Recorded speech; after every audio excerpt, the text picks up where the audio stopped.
Hello everyone, welcome to the channel Divya commerce classes. Students, आज हम बहुत ही इंपॉर्टेंट 50 एमसीक्यूज सॉल्व करेंगे अकाउंटिंग के, बिजनेस स्टडीज़ के एंड इकोनॉमिक्स के। आपके एंट्रेंस लेवल के बहुत ही इंपॉर्टेंट टाइप्स ऑफ क्वेश्चंस हैं ये। बहुत आपके एंट्रेंस एग्ज़ाम होने वाले हैं, जैसे कि बीकॉम ऑनर्स एंड बीबीए के एंड अदर एंट्रेंस एग्ज़ाम्स के लिए। ओके, सो स्टार्ट करते हैं without wasting any time from the very first question. Profit is a part of. आप एक नोटबुक में आपने आंसर्स भी लिखते जाइएगा और मिलाते जाइएगा कि हमारे आंसर्स आपके आंसर्स से मैच कर रहे हैं। उससे आपको पता चलेगा कि आपकी कितनी रिवीजन हो गई है और आपको आगे कितनी प्रैक्टिस की ज़रूरत है। Okay, so let's start. Profit is a part of. A is income, honours capital, assets या ऑल ऑफ द अबव। इस तरह से ऑप्शंस आएंगे आपके। ठीक है, आपको एक ऑप्शन पे टिक करके आना होगा। So the answer is owners capital. ठीक है, प्रॉफिट ओनर्स कैपिटल का पार्ट होता है, right. Next is closing stock appearing in the trial balance is shown in the profit and loss account, the balance sheet only, the trading account only, and D is both B and C. इसका answer होगा the balance sheet only. Okay, थोड़ा जल्दी जल्दी solve करेंगे ताकि video ज़्यादा लंबी ना हो जाए। Shares issued to promoters for their services account debited is goodwill account, promotion expenses account, promoters account या नन ऑफ द अबव। इसका आंसर होगा goodwill account. Goodwill account A. Okay okay, come to the next question. According to Section 52 of the Companies Act, the amount in the securities premium account can be used for the purpose of issue of fully paid bonus shares, writing of preliminary expenses, both A and B, none of the above. इनमें से कौन सा होगा? It's C, both A and B, यानी कि issue of fully paid bonus shares and writing of preliminary expenses. Okay, answer will be C option. Come to the next question. When the goods are returned to a supplier, a debit note is sent to him, an account sale is sent to him, a receipt is sent to him, या फिर either B or C. It's A, a debit note is sent to him. Okay. Okay, come to the next question. Parties to a bill of exchange are drawee, payee, drawer या फिर all of the above. It's all of the above. ये सारी parties हैं bill of exchange के। ठीक है, next is when overdraft as per cash book is the starting point, then wrong debit in passbook will be deducted from the bank reconciliation statement, या no effect in the bank reconciliation statement, या added in the bank reconciliation statement, या none of the above. It's C, added in the bank reconciliation statement. Okay, next is if total sales during the year rupees 1 lakh, cash sales rupees 20,000 and outstanding debtors at the end of the year rupees 30,000, then cash received from debtors during the year will be, solve करके देखिएगा इसे। after that I will solve the question for you। 70,000 होगा या 50 होगा या 60,000 होगा या 80,000 होगा?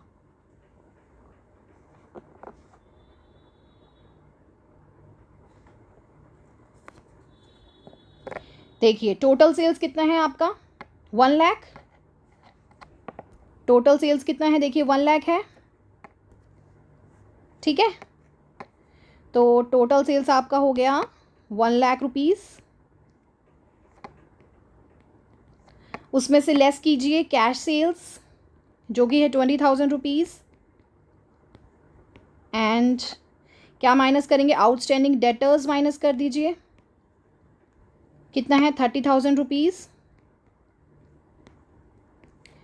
So your answer will be 50,000 amount receive from debtors. कितना हो जाएगा? 50,000। Okay, so your answer is B, 50,000. Got it? Next is ABC are partners in the firm, sharing profits and losses in the ratio of 2:3:5. The firm separate took life policy of rupees 50,000, 1 lakh, rupees 1,50,000 for A, B and C respectively. The share of B in the policy will be 90,000, 1 lakh, 2 lakh या 80,000. Solve कीजिए फटाफट. देखिए, separate life policy of ए कितना है? 50,000. B 1 lakh. C 1,50,000. थोड़ी writing अलग आ रही है, प्लीज़ आप समझ जाइएगा. एंड टोटल कितना होगा इनका? 3 लाख. ठीक है, सो आप 3 लाख में से आप शेयर निकाल दीजिए बी का. 3 लाख में से शेयर निकाल दीजिए बी का. कितना होगा? 3/10. Answer will be 90,000 rupees. ठीक है, that is a, 90,000. Got it? Okay. Next is valuation of inventories dealt with in AS2, AS1, AS4 या AS3. अकाउंटिंग स्टैंडर्ड्स आपको ध्यान में रखने होंगे, आपकी बुक में मेंशन है ये सारे. क्या होगा इसका आंसर? ए, AS2.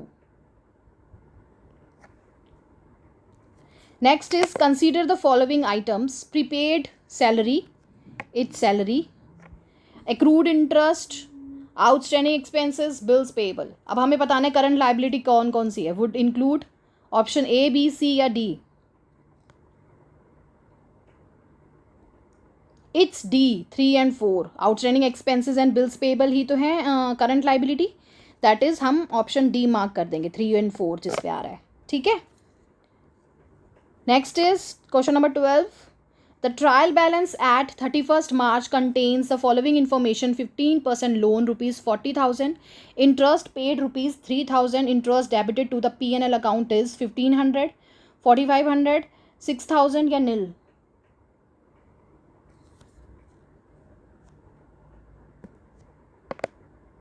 देखिए 40,000 का 15% निकाल दीजिए. कितना आएगा? It's rupees 6,000. Rupees 6,000. That is C option is your answer. ठीक है.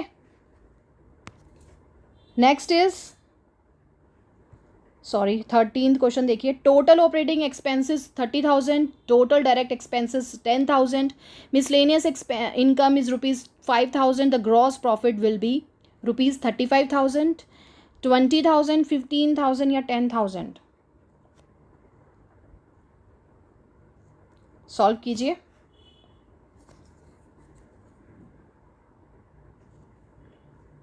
देखिए we have to calculate gross profit.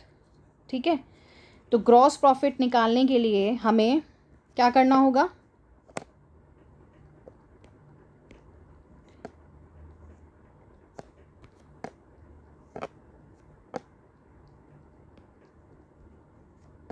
Operating expenses कितना है हमारे पास? 30,000.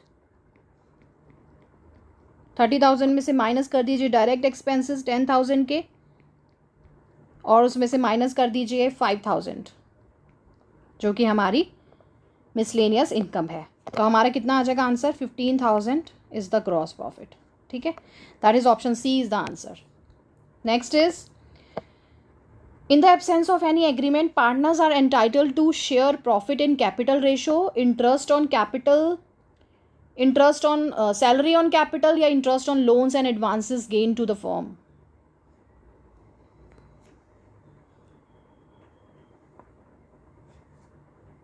It's D, interest on loans and advances gained to the firm. Okay. Come to the 15th question. Interest on capital will be paid to the partners if provided for in the agreement, but only for goodwill, current profit, reserves and surplus, none of the above. It's B, current profit. Okay, next is a company cannot issue redeemable preference shares for a period exceeding 10 years, 20 years, 15 years या 25 years.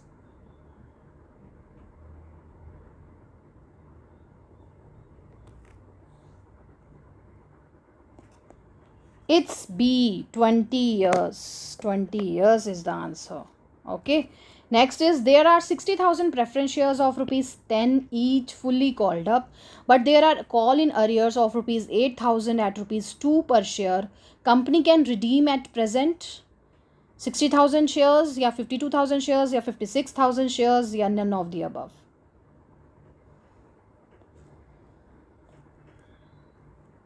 देखिए call in arrears कितने हैं हमारे, call in arrears 8,000 rupees के हैं, rupees 8,000 eight 2 पर share. ठीक है, तो नंबर ऑफ शेयर्स कितने हो गए हमारे 4,000. Sorry for the writing guys. Total shares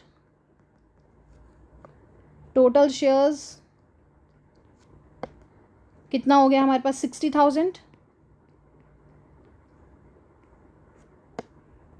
shares which can be redeemed कितना होगा 60,000 में से 4,000 हम लेस कर देंगे, दैट इज 56,000 शेयर्स. ठीक है, सो 56,000 shares is the answer. Okay, next is sales to Anushka of rupees 600 not recorded in the books would affect sales account, Anushka's account, cash account या sales account and Anushka's account. It's D, both sales account and Anushka's account. Okay, V draws an accommodation bill on W for rupees 7,000. The proceeds are to be shared by V and W in the ratio of 3:2. The bill was discounted for rupees 6,500. Discount borne by V will be rupees 120, rupees nil या फिर 300 या फिर 180. देखिए सबसे पहले discount निकाल लीजिए. 7,000 को माइनस कर दीजिए 6,500 में से. 7,000 में से 6,500 माइनस कर दीजिए, कितना आ जाएगा आपका 500. अब इस 500 में V का शेयर निकाल दीजिए, कितना है 3:5, दैट इज रुपीज़ कितना आ जाएगा 300. सो 300 is your answer. Got it. Next is when overdraft as per cash book is the starting point, bank charges of rupees 300 recorded twice in the passbook will be added by rupees 300, deducted by rupees 300, deducted by rupees 600 या added by rupees 600.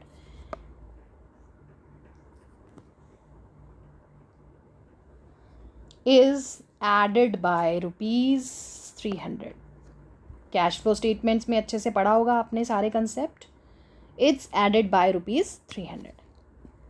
Okay, next come to the economics part. फटाफट आइए. Which of the following is likely to cause an inward shift in a country's PPC? Scientists discovering new techniques of production, workers getting job in making flyover, war destroying resources of the country finds new techniques of agricultural production. The answer would be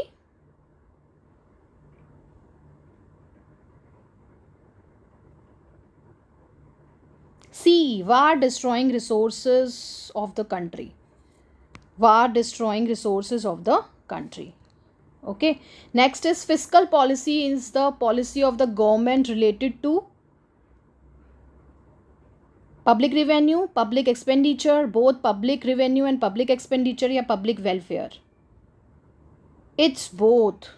public revenue and public expenditure. Okay, next is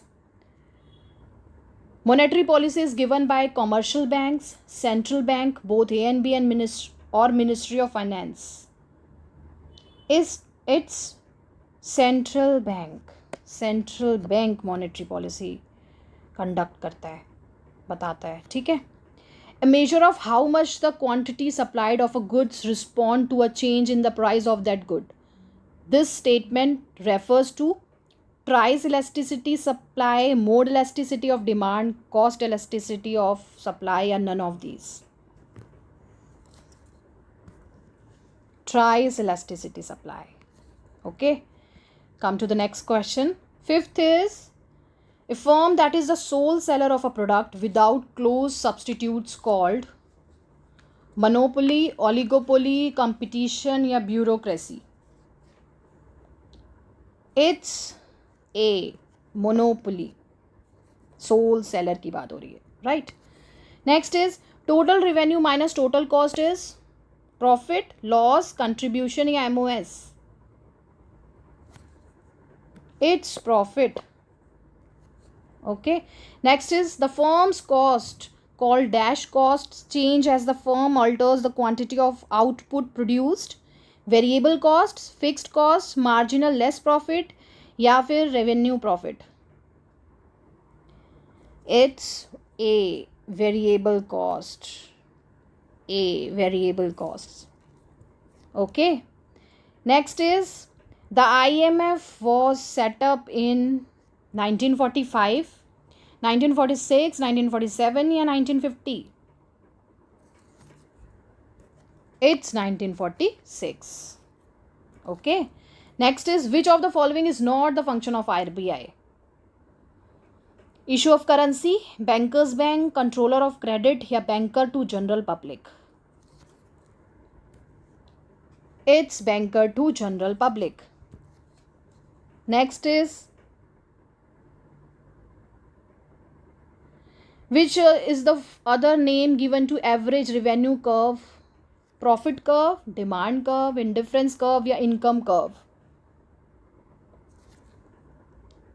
It's demand curve. Which of the following is not an element of planning? ये कुछ business management के questions हैं. Procedure, program, policy या information. It's D, information. Next is grapevine communication is a type of formal communication, informal communication, written communication या vertical communication. It's B, informal communication. Next is EOQ is used in inventory management, receivables management, cash management या फिर ratio analysis. It's A, inventory management में use होता है ये EOQ concept. Come to the fourth question. Motivation hygienic theory was propounded by Frederick Herzberg, Tenny Beckham, Bernard या Maslow. It's A, Frederick Herzberg. Motivation hygienic theory. Motivation refers to coordinate the people, guide the working people, terrorize the people या inducing people to work willingly. It's D, inducing people to work willingly. Right. Concept of functional organization was given by F.W. Taylor, Elton Mayo, Lewis Allen या Henry Fayol. बताइए. It's A, F.W. Taylor. Right. Next question is the promotion mix involves to advertising, personal selling, sales promotion या all of these. All of these promotion में सारी चीज़ें include होती हैं ये, ठीक है. The marketing process involves human needs, demand flow, product या all of these.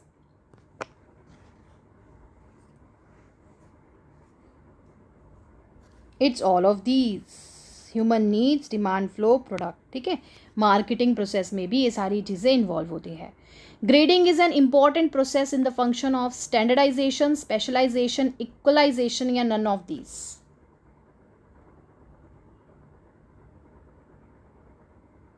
It's equalisation, ठीक है। ग्रेडिंग तभी तो होगी ना जब इक्वलाइजेशन का प्रोसेस किया जाए फॉलो, ठीक है। The last question is dash costs are the those costs which are incurred to perform the marketing function. Distribution costs, full costs, sale of goods या फिर total cost. It's distribution cost, ठीक है। So these are the questions guys, बहुत important questions हैं। Please आप सारे questions देखिएगा, video को लाइक शेयर एंड सब्सक्राइब कीजिएगा। ओके, आगे की वीडियोस हम बाकी की कंसेप्ट्स हम आगे की वीडियोस में शेयर करेंगे। तब तक bye bye, take care and be happy. हम आगे भी बहुत अच्छे इंपॉर्टेंट क्वेश्चंस आपके लिए लेकर आएंगे, ठीक है। सो बने रहिएगा, तब तक के लिए बाय बाय।